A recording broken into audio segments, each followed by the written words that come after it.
This is Immortal Works Flash Fiction Friday, episode 81. The Cry of Carrion Birds, by David J. West. Read by John Grundvig. Some may think me cruel and unseemly, but I only did that which was expected and proper in light of events such as they were, as maddening and unbelievable as they are. If black nightmares come spiraling out of the sky and reveal themselves as a true yet hidden reality, who are you to judge me? I believe you would take a shovel in hand just as quickly as I. After the grotesque attack involving the madman at the university upon my once beautiful wife Tabitha, it was decided that we should take the early retirement pension and move far into the western end of the state. We wanted to get away from the noisome city, the backstabbing friends, and especially her interfering family. I could also no longer tolerate society's eyes gazing at her frail features, always lingering upon those scars that cut jagged like lightning bolts down her pale cheeks and lips, ending in swirling vortexes on the throat where life nearly ended. She should not have to relive that horror with every awkward glance. I grew weary of my knuckles turning white upon my trusted cane with every leer and whisper. So my wife and I searched for a secluded home in the mountainous Pintler Range, so very far from the heavy-footed paths of casual callers and unwelcome visitors. A place where life would be simpler, reclusive, quiet as we imagined it had been in the days of our noble ancestors. I had but to pore over the maps and find the least populous areas, those places almost overlooked in the westward expansion of our nation. What some might call grim and foreboding, I welcomed. Who would stare at her here? Nothing but rolling hills, turbulent rivers, forests of supreme pine, gnarled oak, and the occasional aboriginal collection of scattered and ruined stone. Beyond the dank marsh and lowlands, far up into the hills and towering mountains beyond, we found there a massive old two-story cabin with 4 gables, wraparound porch, and a river rock chimney. The residence was owned by the Davis family, who had fallen upon hard times and now sought whatever financial gain they could before losing the property to the revenuers. The cattle fields of their Borges ancestors had been reclaimed by the encroaching forest, and as I had no desire to ranch, it seemed the perfect place for us. The home was stark. It had no mirrors hanging on the wall, nor any telephone. The climate was cool, even in midsummer, and we knew to expect a harsh winter. All of this was fine. Only one thing bothered me: the propensity of chattering crows that lingered about the property. The owners were more than pleased to sell, since they lived more than 2 miles to the south in a crooked house of their own construction. Its lumber never properly dried and had warped in the months after it was built, giving the appearance of a structure ready to fly apart. And the windows were always dark, reminding one of the black, secretive eyes of its inhabitants. It all seemed a reflection of the souls of these furtive beings who resembled human weasels. I made my appointments with them brief and to the point, disliking how they too leered at my wife through the windows of our car, until the murder of crows drew our attention once again. "Can't abide them crows myself, but nothing gets rid of 'em," said the elder Davis. "Wouldn't a scarecrow frighten them away?" I inquired. "No, there aren't even any fields here for them to sup on. They just claim the place."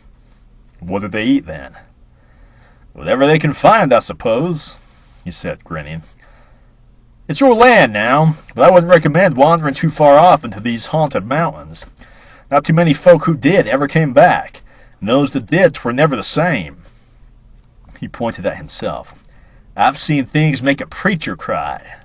Spying his offspring staring at my wife, I coughed and gestured, arresting his nonsensical jabbering. He called his children away, and we finished our inspection of the property. For a very fair price, they sold the colossal cabin and surrounding property to me, with but a handshake and visit to a local bank. They were very happy they did not have to sell to other townsfolk, whom they considered beneath them, though I would be damned if I could tell the difference. Brooding forest and mountain peaks blockaded the pretentious kindreds and cowardly curious I feared would call on us. Here we would be safe from prying eyes and gossiping vultures eager to speak of the wretched victim of that deranged slashing monster. My wife's sister called us, mad to move out to the desolate country, oblivious that she was a leading cause of our insanity. I was so terribly pleased that she would never venture from the civilized East to visit us here, that she would not be present to remind us of what was once normal life, to speak of the balls and parties we would never again attend. I had my once beautiful bride and would keep her safe from the world. I alone could do what everyone else failed in. Besides my pension, I found through correspondence and investments I could still make a decent living. And with the postal service visiting twice a week at the fork into Country Road, we had no worries of keeping contact with the few people that mattered. 30 miles from the nearest small town, and all of it down a dirt road made us feel like golden pioneers carving out the frontier from a desiccated wood. I paid a Davis boy a reasonable sum to deliver groceries for us twice a week, and thus my devastated wife never had to leave the home for sundries. In the country, we had surprisingly few expenses and were able to order fine things from the catalogs, and yet still I could hear her crying late at night, remembering the horrors inflicted upon her. Though she would deny it in the morning that I had ever heard any such thing, tear-stained pillows do not lie. I dread the thought of how terribly unhappy she would be if I had not taken her away from the city, what further embarrassments would be inflicted upon us. After 6 weeks of gentle, secluded life, I was shocked to find Tabitha answering the door herself when the Davis boy came calling with his weekly delivery. They had been speaking softly, and I was angry as I had told him specifically to only give me the grocery order. I cuffed him severely on the ear, and was to strike him again with my cane, when Tabitha begged I let him go. That it was her fault. She had answered the door. He fled, and again Tabitha wept at her horrible condition, and the memory aroused of her brutal attack. Holding her as tight as I could in my arms, and still she could not escape the fear and sadness at her shattered life. She even deliriously cried to return to our former home and her family. But I knew those vultures would only try and reveal her hideousness to the world, a sick way of bearing themselves up at our wretched misfortune. When dusk came, the elder Davis pulled up to my property in his ancient jalopy, and I met him on the porch. Upset over his bruised son, it took but a moment of speaking to him as his better, a man of science, for him to understand my position. He smiled and replied that he was sad or sorry, and saw how things were very well, and that his son would indeed continue doing deliveries for us, but he would not speak again to my wife without my permission. He then asked in his colloquial manner of the weather, the turning season, and of the crows which had become naught but background noise to me. Or, as I soon discovered, they had been gone for some time, and that was why I had not heard their incessant chattering for days now. He again advised I stay clear of the woods, and left after negotiating a slight payment increase for his son. Tabitha watched from the windows, and once Mr. Davis had gone, she stepped outside to watch the evening's crimson glow depart. We stood there for a long time before she spoke. "I think I want to go back, visit my family. The letters by themselves get terribly boring." She sighed and turned away. "What of your humors? The physicians recommended you not to allow stress to overwhelm you," I reminded her. "You don't want the gossip and looks to sting. I don't want that for you. I gladly sacrifice to be here and keep you from that embarrassment," I said, putting my arm around her. "You don't know me," she said with tearful lunacy. She threw off my gentle hand, and holding her skirts up, dashed into the thick, dark wood. Branches and splayed twigs immediately obscured my vision. I called and pleaded at her to stop, for dusk took full flight over us with cumulus wings. I worried what would the neighbors say if they could hear such a spat. I could not keep up with her pace, and she knew it. The limp I received from the war kept me at half her speed, and she soon disappeared in the bleak, odoriferous forest. Giving chase, I tore my tweed jacket and trousers. Phoenician red bruises formed upon my legs where stones and brambles waylaid me, and it seemed the ghoulish forest itself attempted to hinder my righteous pursuit. What insanity took the woman to run as she did at this late hour? The chase rambled uphill over dense underbrush, and bloodthirsty insects seemed to swarm overhead with a nauseous buzzing. Bites swelled and bled. The streaks of crimson mingled with sweat and stung. My air was running short, and I was near to fainting from exhaustion and shouting for Tabitha, when near the zenith of the fiendish mount, colossal shapes loomed overhead. Stark gray dolmens of stone, alien to this landscape's geology, erected by the hands of some lost race, surely raised these. I certainly knew that the local tribes of Indians never worked in such ghastly marvels. These must have stood over 12 feet tall, and there were more than a score of them in a loose circular fashion. In the gathering gloom I could not see Tabitha, but knew she was nearby. The roots and leaves left a wake of her trail akin to a ship rolling through a glass-smooth bay. The leering moon shone then, through the trees, revealing sadistic glyphs that were not carved into the stone but were curiously embossed in some impossible fashion. The half-light clearly made them stand outward, and I marveled in silence a moment before hearing a shriek from Tabitha not more than a dozen paces from me through the circular altar of stone. I raced, stumbling in the direction I believed her to be, when a sound like Tabitha laughing came from my far left. But Tabitha never laughed with such an ominous, mocking tone. I was briefly afraid of what effect this ancient observatory had upon her during a time like this, when witches may have gathered and held covens of their stars that were not right. The laugh came again, this time far to my right, a ludicrous speed for Tabitha to have made through the sloping surrounding woods. I called to her and received nothing in return. Angry and fearful, I glanced about as it seemed the tops of the stones swirled and ebbed against the starry night overhead. I could not recognize the constellations, and knew I must have us away from this unhallowed place.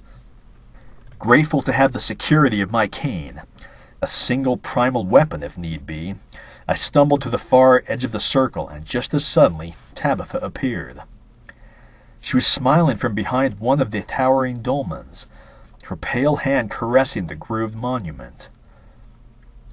"We must depart for home. It's late, and I fear gas may leak from this hillock," I told her. She laughed, looking into my soul with her bright blue eyes. She nodded and put her arm in mine. "We should go to your home," she said. Struggling down the hideous mount, I tripped many times, but now Tabitha stepped carefully, as if she could see better at night than I ever could. I saw her look back at the nexus of stones several times, and wondered now at her curiously frightless behavior. What changed for her in that mindless flight to make her so unafraid? At the cabin, she still looked in the direction of the ruin, although no trace of it could be seen from our home. We made ready for bed, and with my bites and scratches attended, we lay down and to sleep. I could not possibly say how long I had been asleep, but it must have been several hours, as the light from the moon had crossed a portion of the room. And out in the cold distance of night, I thought I faintly heard a scream full of unchaste horror, such as I had not heard since the madman's razor slashed across my beloved. Tabitha's scream. My first thought was to leap to my feet and take the forgotten rifle out into the night, when I paused and saw she was still there beside me, sound asleep, her white skin slightly heaving with even breaths. Standing at the window, I waited a moment longer and heard nothing more. Lying down, I once again began to drift away to heavy slumber, and the dreams came and sat at my feet and entered in. I thought I heard Tabitha scream again far out in the forest. But no, she still lay beside me with cool summer skin. The dreams lay and hatched, and I saw Tabitha running through the grim wood, pursued by flapping onyx shapes, formless as the void but palpably hideous and evil. She called my name again and again, and each time I awoke and looked, she still lay snoring evenly beside me. I wondered at the strange mountain ruins, and pondered if gas would explain the nature of the feelings I had, or perhaps a toxic insect bite. Maybe I had a fever from the exertions of the night. Again I heard Tabitha scream, but no, she is still beside me, sleeping peaceful as the cosmic serpent wheeled overhead. I put the fears away. There were many possible explanations. It could be any one of them, and I needed sleep. And the nightmares came and knelt at the foot of my bed and laughed, for the stars were not right. And I awoke at the cackling of a murder of crows. The damned black vermin had returned. Tabitha lay sprawled across the bed, a light snore escaping her once beautiful lips. Looking to the window, I saw the morning carrion birds spread across the ground, bunched and jostling here and there over a form of curiously familiar color. My instinct prickled as dread reared up again, at so eerie a collection beside the trees. Stepping outside, I threw a stone at the nearest crow. It hopped a few paces farther away, and the others answered indignant at my presence, as if I was attempting to steal their hard-won prize. Then I saw. Pale legs stretched out frozen and still upon the merciless ground. Blonde hair wafted over the unholy soil, and I knew those lips, those scars, that once beautiful face of Tabitha, my wife. This could not be. She was asleep in bed, but here she lay before me, dead. I gasped and vomited, rushed back inside the house. I raced up the stairs and threw back the door. Tabitha was spread across the bed, her sleeping breast heaving.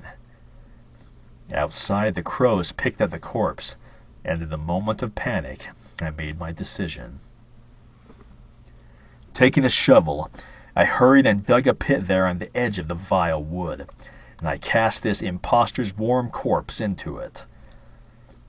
I will make no venture of explanation for the cursed midnight hour that cast this insanity at my feet, but I will hide it and forget the whole thing in time, once the blank stare of this false Tabitha's eyes exit my horrified memory. They did not flicker, I remind myself, as I cast the dirt into the grave. I did not see them flicker, nor the mouth open ever so briefly. I did not see them flicker. This was the proper thing to do. You bury a dead body, especially that of an abomination from some witch-haunted wood. It is what anyone would have done in my place. I had just finished placing the last shovelful of dirt upon my own new mound, when the real Tabitha stepped from the door, still clutching her silken bedding. I peered into her eyes, never noticing before how black they were, like dark windows of some awful abode. She asked, "What are you doing?"